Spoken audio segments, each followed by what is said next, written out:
دونوں مجھ سے بڑے بدماش ہیں، پھر ان کو سزا دے، بعد میں مجھے سزا دینا۔ آج خانہ بطول پر اردو زبان میں یہ لٹریچر آپ کے ملک میں ہے، تم نے رکوایا، تم نے یہ لٹریچر ضبط کرائے، تم نے ان مصنفوں کو سزا دلوائی، تم نے اس کے لیے کوئی لائحہ عمل تیار کی ہے، تم نے اس کے لیے کوئی سوچ سوچی ہے، تم نے اس کے لیے کوئی پروگرام تجویز کی ہے۔ اگر یہ کفر چھپنا ہے تو کھل کے کہو کہ چھپتا رہے، اور اگر تم بھی چاہتے ہو کہ یہ بند ہونا چاہیے تو پھر بتلاؤ کہ اس کو بند کرانے کی راہیں کون سی راہیں؟ آپ دلوانا چاہیے۔ یہ کتاب ہے محب اہل بیت کون، دشمن اہل بیت کون، در جواب محب اہل بیت کون۔ یہ کتاب لاہور کے 5 مکتبوں سے چھپی ہے، حادثہ آباد کے 1 مکتبے سے چھپی ہے، اور اس کتاب میں نمبر وار فاروق اعظم کو گالی ہے۔ نمبر 1 گالی، نمبر 1 گالی، نمبر 2 یعنی یہ ملعون مصنف جس کا نام مشتاق حسین جعفری ہے، یہ نمبر لگا لگا کر، توجہ کیجیے، نمبر لگا لگا کر گالیاں دیتا، نمبر 1، نمبر 2، نمبر 3، نمبر 4 فاروق اعظم کو گالی دیتا جا رہا ہے۔ اور ان گالیوں نے ایک گالی یہ بھی ہے، کہتا ہے کہ عمر بن خطاب کا مرتے وقت تک، عمر بن خطاب کی غذا مرتے وقت تک شراب تھی۔ سنیو بتلاؤ میں کہاں جاؤں، کیا کروں؟ اور صرف یہی نہیں بلکہ انتہائی خلیز زبان استعمال کرتے ہوئے پھر نمبر لگا کر گالی دیتا ہے، کہتے ہیں کہ عمر بن خطاب اپنی بیوی کے ساتھ غیر فطری فعل کیا کرتا تھا۔ مت پلاؤ، پیو، مسکو، لیڈرو، سیاستدانوں، قادروں، جاگیرداروں، سرمایہ داروں جو اپنے آپ کو مسلمان کہتے ہو، سنی کہتے ہو، تم بتلاؤ کہ اس کفر کو ضبط کرانے کے لیے ہندوؤں کے دروازے پہ دستک دوں گا، تمہارے دروازے پہ۔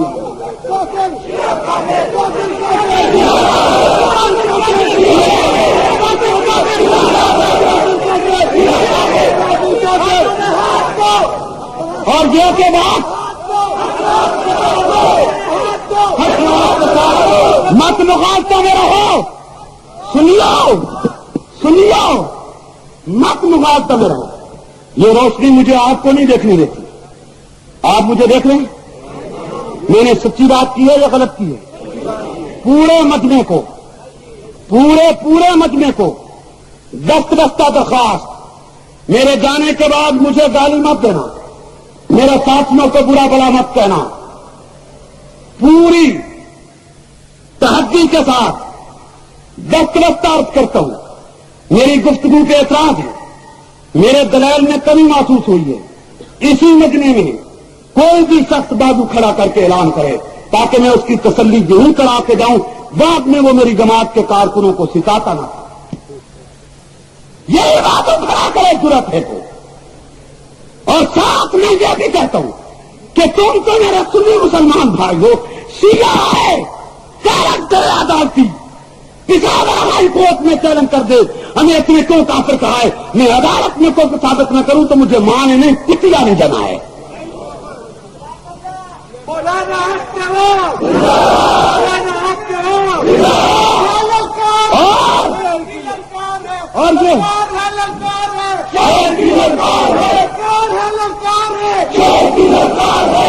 اور یہ کہنا چاہتا ہوں، مغالطے میں مت رہنا کہ شیعہ صرف باقی صحابہ کا دشمن ہے، نہیں، شیعہ علی کا بھی دشمن ہے، محض زبانی نہیں، محض زبانی جمع خرچ نہیں، دلیل شیعہ کی کتاب آثار حیدری، تفسیر امام حسن عسکری، اس کتاب میں واقعہ لکھا ہے کہ کچھ لوگ علی کو امام نہیں مانتے تھے، علی کی خلافت کے قائل نہیں تھے، علی کی ولایت کے قائل نہیں تھے، وہ شام کو گھر آئے، رب نے انہیں جبری علی کی خلافت منوائی۔ کیسے جبری منوائی؟ توجہ کیجیے، وہ کپڑے اتارنا چاہتے تھے جو جن کو پہن کے بازاروں میں یا باہر کام پہ گئے تھے، وہ کپڑے اتارنا چاہتے تھے اور سب خادی کا لباس پہننا چاہتے تھے، رات کے کپڑے، تو یہ کپڑے نہیں اترتے تھے، کپڑوں سے آواز آتی تھی علی کو امام مانو تب اتریں گے، مجبور ہو گئے امام مانا تب کپڑے اترے، پھر کھانا کھانے بیٹھے تو لقمہ منہ میں پتھر بن گیا، لقموں سے آواز آئی، روٹی کے لقموں سے کہ علی کو امام مانو تب ہم اندر جائیں گے ورنہ نہیں، مجبور ہو گئے علی کو امام مانا، کھانا اندر چلا گیا، کھانے سے فارغ ہوئے، توجہ توجہ توجہ سنیے، اتحاد سب دس دینے والوں، نہ خاطر سنیو نہ عاقبت انگیز سنیو، توجہ قرآن کی تفسیر بنا کے یہ کتاب آثار حیدری کے نام سے شائع کی گئی ہے۔ آگے لکھا کہ انہیں لیٹرین جانے کی ضرورت پڑی، لیٹرین گئے، پیشاب بند ہو گیا، پیشاب نہیں آتا تھا، آلات کا تناسب کی آواز آئی علی کو امام،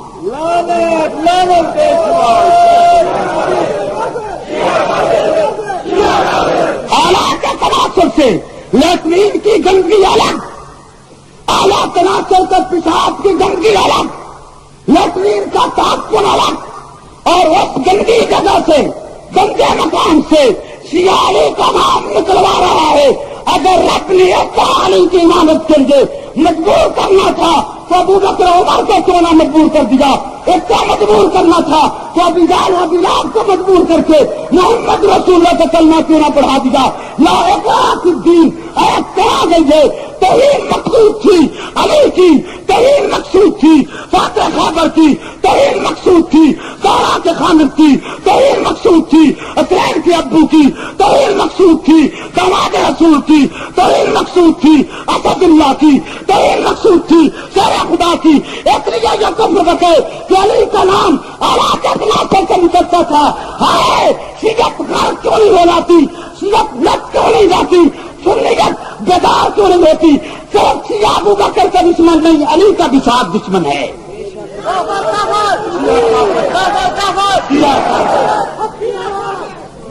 علی کا ملک، علی کا ملک، علی کا ملک۔ میرے سنی بھائیوں، میرے سنی بھائیوں، آخری بات بند کر دیجیے، آخری بات، آخری بات، نیک بھی ڈر کے بعد نہیں کیا، بکواس ایسی ہے کہ جسے میں گھروں میں عورتوں تک نہیں پہنچانا چاہتا، اور بکواس بھی پیغمبر کی بیٹی کے لیے۔ اللہ اللہ اللہ زبان لڑکتی ہے، اگر مجھے قرآن سے کافروں کے کفر کو نقل کر کے اس کے رد کرنے کی اجازت نہ ملتی تو خدا کی قسم میں یہ کفریات نقل نہ کرتا، لیکن مجھے یہ اجازت ملی ہے قرآن سے کہ اللہ نے کافروں کی گالیاں جو رسولوں کو دی گئی وہ نقل کی اور پھر ان کا رد کیا، جس سے پتہ چلا کہ کسی کافر کے کفریہ کلمات یا کسی کافر کی کفریہ بکواس اگر اس لیے نقل کی جائے کہ اس کا رد کرنا ہو، عوام الناس کو اس سے نفرت دلانا ہو، عام پبلک کو اس سے محفوظ رکھنا ہو، اور عام پبلک کو اس سے متنفر کرنا مقصود ہو، عام پبلک کا ایمان بچانا مقصود ہو، تو ایسے حالات میں کافر کے کفریہ کلمات نقل کر کے اس کے رد کرنے کی اجازت ہے، نقل کفر کو نباشت کے اصول کے تحت۔ اگر یہ گنجائش نہ ہوتی خدا کی قسم میں یہ الفاظ قطعاً نقل نہ کرتا جو میرے رسول کی لخت جگر کے لیے آئے ہیں، جو میرے پیغمبر کی بیٹی کے لیے آئے ہیں، جو حسنین کی والدہ کے لیے آئے ہیں، جو سیدہ زہرا کے لیے آئے ہیں، جو طیبہ طاہرہ کے لیے آئے ہیں، جس نے چکی پیس کے زندگی گزار دی ہے، جو عفیفہ کائنات کے لیے آئے ہیں، جو عفت معاد کے لیے آئے ہیں، جو تقدس معاد کے لیے آئے ہیں، جو آبرو رسول کے لیے آئے ہیں، جو عفت معاد خاتون کے لیے آئے ہیں، کہ جو آتی ہے تو رسالت پناہ باپ ہونے کے باوجود، رسول ہونے کے باوجود، آقا ہونے کے باوجود، مرشد و مولا ہونے کے باوجود کھڑے ہو کے بیٹی کا استقبال کرتی ہیں، اور وہ بیٹی کہ جو کہتی ہے جنازہ رات کو اٹھے، کیوں میرے کپڑے کفن پہ بھی غیر محرم کی نگاہ نہیں آنی چاہیے. وہ بیٹی کہ جس کے سر کے بال سے سورج شرما جایا کرتا تھا، اس طیبہ کے لیے، اس طاہرہ کے لیے، اس مقدسہ کے لیے، اس منزہ کے لیے، اس عفیفہ کے لیے، اس پیغمبر کی آبرو کے لیے سیاہ کفر بکتا ہے، غلاظت بکتا ہے، غزل بکتا ہے، گالی دیتا ہے، تارا کرتا ہے. ملا باقر مدرسی سیاہ سے مستحد ہے. جلال الجون نے سیدہ زہرا کی شادی کی پہلی رات کا واقعہ لکھتے. ہائے اللہ، زبان لڑکتی ہے، دل کانپتا ہے، کہاں جاؤں؟ مولویت سیرت کو نہیں سمجھ رہی، عوام کیا سمجھیں گے؟ باقر مدرسی لکھتے، جلال الجون میں لکھتے، اردو ترجمہ پاکستان میں چھپا، فارسی ایران سے آئی ہے. پہلی رات کا واقعہ سیدہ کے لیے لکھے، زہرا کے لیے لکھے کہ جب رسالت میں آپ نے فاطمہ زہرا کی شادی کر کے رخصت کیا، علی کے ساتھ بھیجا تو آہستہ سے فرمایا فاطمہ جب تک میں نہ آؤں اس وقت تک علی کے ساتھ کام نہیں کرنا.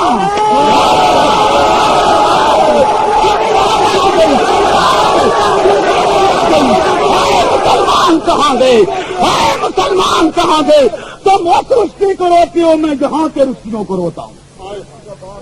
صرف اتنا نہیں، ایک کافر کے پیٹ کی مروڑ اسی پہ نہیں رکی.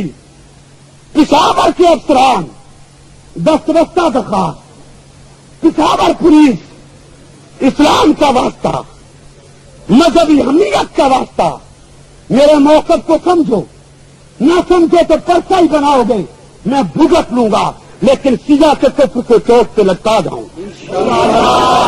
انشاءاللہ لٹکا جاؤں گا، انشاءاللہ لٹکا جاؤں گا. یہ بے ایمان باقر مدرسی سیاہ ہے. خمینی نے جس کی تعریف کی ہے، جلال العیون سیاہ کی کتاب ہے، اور اس میں یہ عبارت ہے، اور اس کے پیٹ کی مروڑ اور آگ اسی پہ بند نہیں ہوئی، آگے غلاظت بکتا ہے. کہتا ہے زہرا آ گئی، علی کے ساتھ آ گئی، علی کے گھر آ گئی، پیچھے رسول اللہ آئے، انہوں نے زہرا کو، علی کو، دونوں کو پکڑا، دونوں کے پاؤں پکڑے اور بستر پہ دراز کیے. کون بدماش سے بدماش باپ ہے جو اپنی بیٹی کو پہلی رات یہ کہے یا پھر موقع پہ پہنچ کے ایسا کرے؟ کوئی کنجر بھی ایسا نہیں کر سکتا. لیکن یہ کائنات کا بدترین کافر زہرا کا، علی کا اور میرے رسول کا یہ نقشہ پیش کر رہا ہے. اگر یہ کافر نہیں ہے تو کائنات میں کوئی کافر نہیں ہے.